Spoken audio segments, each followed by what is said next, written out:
අයිබෝවන් අද අපි කතා කරන්නට බලාපොරොත්තු වෙන්නේ මේ පසුගියදා වාර්තා වුණු සිදුවීමක් ගැන. බුර්කිනා ෆාසෝ නායක කැපිටාන් ඉබ්‍රහීම් ට්‍රෝරේ ෆ්‍රාන්ස් ජනාධිපති මැක්‍රොන්ට එල්ල කරපු ටිකක් තදබල අනතුරු ඇඟවීමක් ගැන. ඔව් ඒක ඇත්තටම ලොකු අවධානයක් යොමු වුණු කාරණයක්. ඉතින් අපි බලමු මේ තියෙන තොරතුරුත් එක්ක කොහොමද මේ වගේ සාපේක්ෂව කුඩා අප්‍රිකානු රටක් ප්‍රවුන්සියා වගේ ගෝලීය බලවතෙකුට මේ විදිහට ප්‍රසිද්ධිය අභියෝග කරන්නේ ඒ පසුබිම මොකක්ද කියලා ටිකක් ගැඹුරින් කතා කරමු.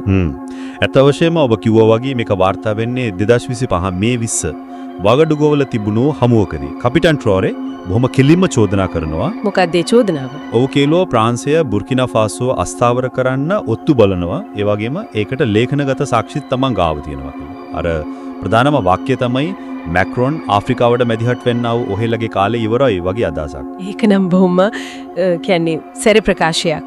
එතකොට මේක නිකම්ම ඔත්තු බැලීමේ කතාවක් විතරක් නෙවෙයි වගේ නේද? අනිවාර්යයෙන්ම නෑ, මේක ඊට වඩා ගොඩක් ගැඹුරුයි. ට්‍රැවොරි සහ එයාගේ පාලනය මේක දකින්නේ මේ ප්‍රාන්චයේ දිගු කාලින, ඒ කියන්නේ නව යටත් විජිතවාදී බලපෑම තියෙනවනේ. අන්න ඒකට එරෙහිව එල්ල කරන පුළුල් විවේචනයක කොටසක් විදිහට විශේෂම ආර්ථිකමය හමුදාමය පැතිවලින් අප්‍රිකානු රටවලට කරන බලපෑම් ගැන උදාහරණයක් කිව්වොත් හොඳම උදාහරණයක් තමයි අර CFA ෆ්‍රැන්ක් කියන මුදල් ඒකකයේ, ඒ කියන්නේ අප්‍රිකානු රටවල් 14ක් පාවිච්චි කරන යූරෝ එකට සම්බන්ධ කරපු ඉතිහාසයේ පුරාම ප්‍රාන්ච භාණ්ඩාගාරයේ සංචිත තියන්න වුණු එකක්නේ. මේ වගේ දේවල් තමයි මේ විවේචනවලට මුල් වෙන්නේ. ඉතින් ට්‍රැවොරේගේ ප්‍රකාශය අර අප්‍රිකාව ඇතුලේ තියෙන යටත් විජිත විරෝධී හැඟීම් එක්ක හොඳටම සම්බන්ධයි. ඒක ඇත්ත. හැබැයි ඉතින් බුර්කිනා ෆාසෝ කියන්නේ ගොඩබිමින් වටවුණු එච්චර ලොකු රටක් නෙවෙයිනේ. එහෙම රටක් තමන්ගේ හිටපු පාලකයාට ඒ වගේම ආරක්ෂක මණ්ඩලයේ නිත්‍ය සමාජිකයෙක්ට මේ විදිහට අභියෝග කරන එක. ඒක ලොකු නිර්භීතකමක් වගේ පේනවා. ඔව්, ඒකේ නිර්භීතකමක් තියෙනවා. විශේෂයෙන්ම කාලරාමුවත් එක්ක බැලුවම මොකද ජනාධිපති මැක්‍රෝන් ළඟදිම අර ශැංග්‍රීලා සංවාදයේ වගේ තැනකදී ප්‍රංශය කොයිතරම් විශ්වාසවන්ත හවුල්කරුවෙක්ද කියද කියන්න උත්සාහ කළේ. ඒකෙන් පස්සේ මේ චෝදනාව එල්ල වෙන එක තත්ත්වය තව සංකීර්ණ කරනවා නේද? හරියට හරි. භූදේශපාලනිකව ගත්තම මේකේ ඇඟවුම් කීපයක්ම තියෙනවා. එකක්, සාහෙල් කලාපේ ප්‍රංශ බලපෑම දුර්වල වෙමින් තිබුණත් තාමත් යම් බලයක් තියෙනවා. මේක එකට කෙලින්ම එල්ල කරපු අභියෝගයක්. අනිත් එක, බුර්කිනා ෆාසෝව මෑතකදී ගත්ත පියවර බලන්න. 2023 දී ප්‍රංශ හමුදාවට යන්න කිව්වා, තානාපතිව එළවුවා, ප්‍රංශ මාධ්‍ය තහනම් කළා. මේක ඒ යන ගමනේම තව පියවරක් වගේ. එතකොට මේ ප්‍රංශ විරෝධයත් එක්කම එයාලා වෙනත් පැතිවලට යොමු වෙනවා කියන එකත් පැහැදිලි නේද? වෙනත් රටවල් එක්ක සම්බන්ධතා. අනිවාර්යයෙන්ම මේක තමයි වැදගත්ම කාරණය. එයාලා දැන් ගොඩක් දුරට රුසියාව එක්ක හමුදාමය ආර්ථික සම්බන්ධතා ශක්තිමත් කරගන්නවා. රුසියානු හමුදා උපදේශකයෝ කණ්ඩායම් මෙහි ඉන්නවා. ඒක වැදගත්. ප්‍රංශයේ න්‍යෂ්ටික බලශක්තියට එහෙම. ඔව්. ඒවට ප්‍රවේශ නැතිවීමේ අවදානමකුත් තියෙනවා. තව දෙයක් තමයි මේ මාසේ අනතුරු ඇඟවීමට ටික කාලයකට කලින්, ඒ කියන්නේ ඇප්‍රිල් වගේ ෆ්‍රාන්සයට හිතවත් අයිවරි කෝස්ට් එකේ ඉඳන් කුමන්ත්‍රණයක් සැලසුම් කළා කියලා වාර්තාවක් ආවා. ඒ කියන්නේ ඒ සිදුවීමත් මේ අනතුරු ඇඟවීමත් අතර සම්බන්ධයක් තියෙන්න පුළුවන් කියන එක. මේක බැහැර කරන්න බෑ. ඒක අහම්බයක්ද නැත්නම් තවත් ඒ වගේ උත්සාහයන්ට කලින් දෙන අනතුරු ඇඟවීමක්ද කියන එකත් හිතන්න ඕන කාරණයක්. මේ හැමදේමත් එක ට්‍රැවොරේගේ ප්‍රකාශයට ලැබුණු ප්‍රතිචාර කොහොමද? විවිධාකාරයේ වගේ නේද පෙනුනේ? ඔව්, බෙදීමක් තියෙනවා. එක පැත්තකින් විශේෂයෙන් සමාජ මාධ්‍යවල හැම එයාව අප්‍රිකානු විමුක්තියේ නායකයෙක්, වීරයෙක් විදිහට දකිනවා. අර තෝමස් සංකාරට වුණ දේ, ඒ කියන්නේ කලින් හිටපු විප්ලවීය නායකයා ආයෙ වෙන්න දෙන්නේ නෑ වගේ කතා කියවෙනවා.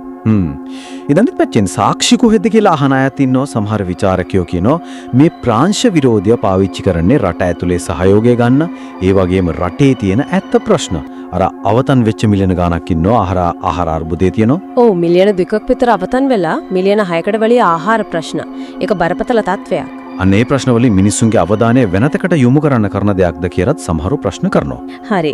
එතකොට මහජන මතය, විචාරක මතය එහෙම වෙද්දි ප්‍රාන්ස් රජය මොකද කළේ? එයාලගේ නිල ප්‍රතිචාරය? ප්‍රාන්සිය ප්‍රතිචාරය ගොඩක් කියන්නේ සංයමයෙන් තමයි තිබුණේ.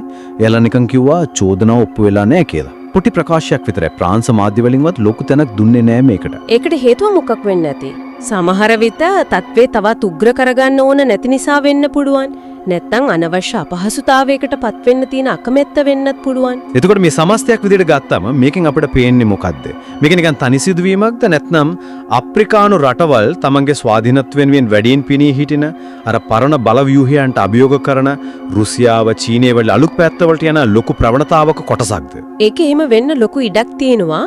ඒත් මේකේ දෙපැත්තටම අවදානම් තියෙනවා කියලාත් මතක තියාගන්න ඕන. ප්‍රංශයට නම් පැහැදිලි කලාපේ තමන්ගේ තැන බලපෑම සම්පත් නැතිවීමේ අවදානම ට්‍රවරේට මේකෙන් ප්‍රතිරූපේ ශක්තිමත් වෙනවා තමයි දේශීයව සහ කලාපීයව. ඒත් අර සම්බාධක වගේ දේවල් නැත්තම් වෙනත් රහසිගත ක්‍රියාමාර්ග ඒ වගේ බාහිර පීඩන පලිගැනීම් වෙල්ල වෙන්න තියෙන ඊට බැහැර කරන්නත් බෑ. ඒත් යා ගණන් ගන්න පාටක් නෑ වගේ නේද? දැනට පේන විදිහට නම් එහෙමයි. රට ඇතුලේ සහයෝගයයි අර රුසියානු සහයෝගයයි එක්ක එයා ටිකක් හයියෙන් ඉන්නව වගේ තමයි පේන්නේ. එහෙනම් අවසාන වශයෙන් අපි දකින්නේ කපිතාන් ට්‍රවරේගේ මේ නිර්භීත කෙලින්ම කරන අභියෝගය එක පැත්තකින් අනිත් පැත්තෙන් ජනාධිපති මැක්‍රොන් සහ ප්‍රාන්සිය මුහුණ දෙන මේ අමාරු සංකීර්ණ තත්ත්වය. මේ ඔක්කොම මැද්දේ වෙනස් වෙන ලෝක බල තුලනය මේ ඔක්කොම එකට ගැටෙන තැන. ඒක බොහොම පැහැදිලි. අවසාන වශයෙන් අපි හැමෝටම හිතන්න දෙයක් ඉතුරු වෙනවා වගේ මට හිතෙන්නේ මේ පුද්ගලයන්ගෙන් ට්‍රැවරේගෙන් මැක්‍රොන්ගෙන් එහාට ගිහින් බැලුවම මේ සිදුවීම් දාමය අප්‍රිකාවේ අනාගතය ගැන විශේෂයෙන්ම අර පශ්චාත් යටත් විජිත සම්බන්ධතාවල ස්වභාවය අනාගතයේ හැදෙන ජාත්‍යන්තර සන්ධාන ගැන නවත හිතන්න අභිව පොළඹවනවා.